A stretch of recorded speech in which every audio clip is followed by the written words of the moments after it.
তো আজকে আমি নিয়ে এসেছি আমার বোগনভেলিয়া, যেটাকে অনেকে কাগজ ফুল বলে, তার একটা ভিডিও নিয়ে।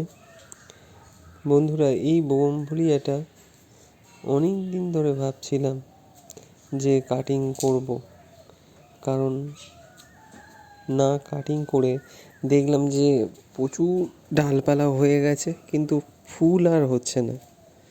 তো অনেক দিন পরে সময় পেলাম যে কাটিং করবো বলে।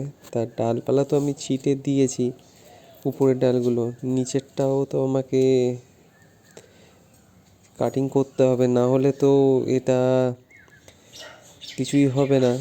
সেই জন্য বন্ধুরা, আমি এটাকে দেখলাম যে প্রচুর শিকড় গজিয়ে গেছে, আর এই শিকড়গুলো যদি না ঠিকঠাক কেটে দেওয়া যায় তাহলে আর ফুল সেরকম আর আসবে না। তাই আমি অনেক চেষ্টা করে টব থেকে এটা বার করলাম। আর নিজে হাতে ভিডিও করলে তো একটা ভিডিও আর একবার সেরকমভাবে করতেও পারবো না আমি। তাই বন্ধুরা, অনেক চেষ্টা করে সব মাটিগুলো কিছুটা ফেলে দিয়ে, কিছুটা নতুন মাটি দিয়ে সেগুলোকে আমি লাগিয়ে রিপোর্টিং করলাম।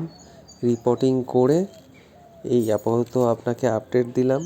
এবার যেদিনকে গাছে নতুন পাতা ফুল গজাবে, আবার আপনাদেরকে একটা নতুন ভিডিও নিয়ে আমি দেখাবো।